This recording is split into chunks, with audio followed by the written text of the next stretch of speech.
Football খেলা দেখা এবং কোনো দলকে সমর্থন করা যাবে কি না। প্রথমত, যত বড় পর্যায়ের ফুটবলের আসর হোক, এগুলোতে জুয়া থাকে। জুয়ার বাইরে এগুলো থাকে না বললেই চলে। সেই সাথে এখানে সতর উন্মুক্তকরণের একটা ব্যাপার থাকে। হাফ প্যান্ট ইত্যাদি পরে সাধারণত এই খেলাগুলো খেলা হয়ে থাকে, যেখানে সতর উন্মুক্ত করা হয়ে থাকে। সেই সাথে নারী পুরুষের অবাধ মেলামেশার বিষয়টি থাকে এবং গান বাদ্যযন্ত্রের ব্যবহার তো আবশ্যিকভাবে থাকে।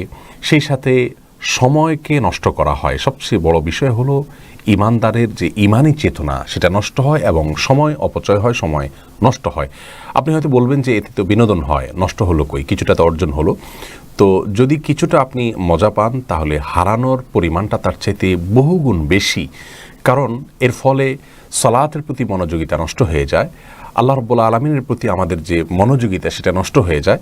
একজন মানুষ এই ধরনের খেলাগুলো দেখতে অভ্যস্ত তিনি এই খেলাগুলোর চরম উত্তেজনাকর মুহূর্তে জামাত শুরু হলেও অনেক সময় জামাত রেখে তিনি খেলা দেখা কন্টিনিউ করেন এবং এটাই বাস্তবতা।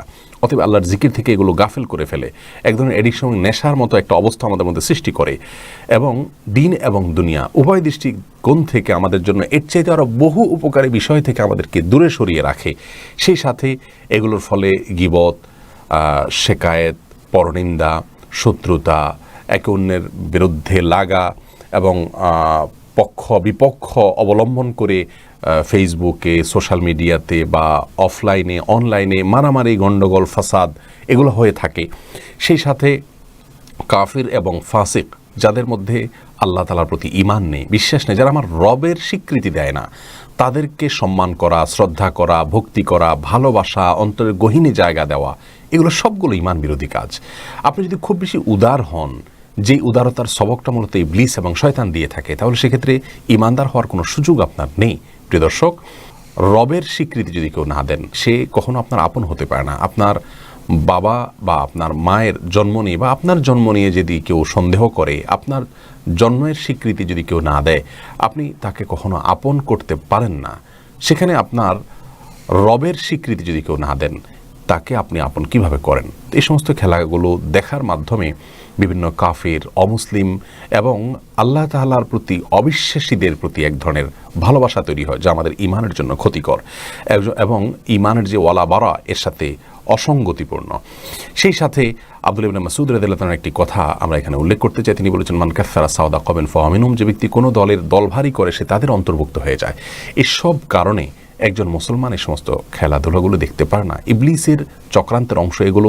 মানুষকে আল্লাহর জিকির থেকে গাফিল করার জন্য এসব আয়োজন সে করেছে। সে আমাদের হিডেন শত্রু। আল্লাহ রাব্বুল আলামিন তার বিষয়ে গোটা কোরআন জুড়ে আমাদেরকে সতর্ক করেছেন। বিধায় এই সমস্ত গুনাহের কাজ, যেগুলো বিনোদনের নামে আমাদের সামনে আজ উপস্থাপিত হচ্ছে এবং এগুলোর পেছনে কর্পোরেট দুনিয়ার ব্যবসায়ীদের ব্যবসায়িক এবং বাণিজ্যিক স্বার্থ সহ নানাবিধ স্বার্থ তাদের আছে। যাই হোক, সবচেয়ে বড় কথা হলো একজন ইমানদারের জন্য এতগুলো গুনাহের আয়োজন যেখানে থাকে, সেটিকে অনুসরণ করা কোনো অবস্থাতে জায়েজ নয়। আপনি নিজে শরিয়ার নীতিমালাকে অনুসরণ করে দ্বিপাক্ষিকভাবে কোনো প্রকার লেনদেন ছাড়া, জুয়া ইত্যাদি ছাড়া আপনি নিজে এক্সারসাইজ করুন মাঠে, সেটি ভিন্ন বিষয়। কিন্তু এই সমস্ত খেলা দেখা আপনার জন্য জায়েজ নয়। সৌদি আরবের ফতোয়া বিষয়ক স্থায়ী কমিটি একই ফতোয়া দিয়েছেন, অর্থাৎ এটাকে তারা হারাম বলে উল্লেখ করেছেন। আল্লাহ তাআলা আমাদেরকে বেঁচে থাকার তৌফিক দান করুন।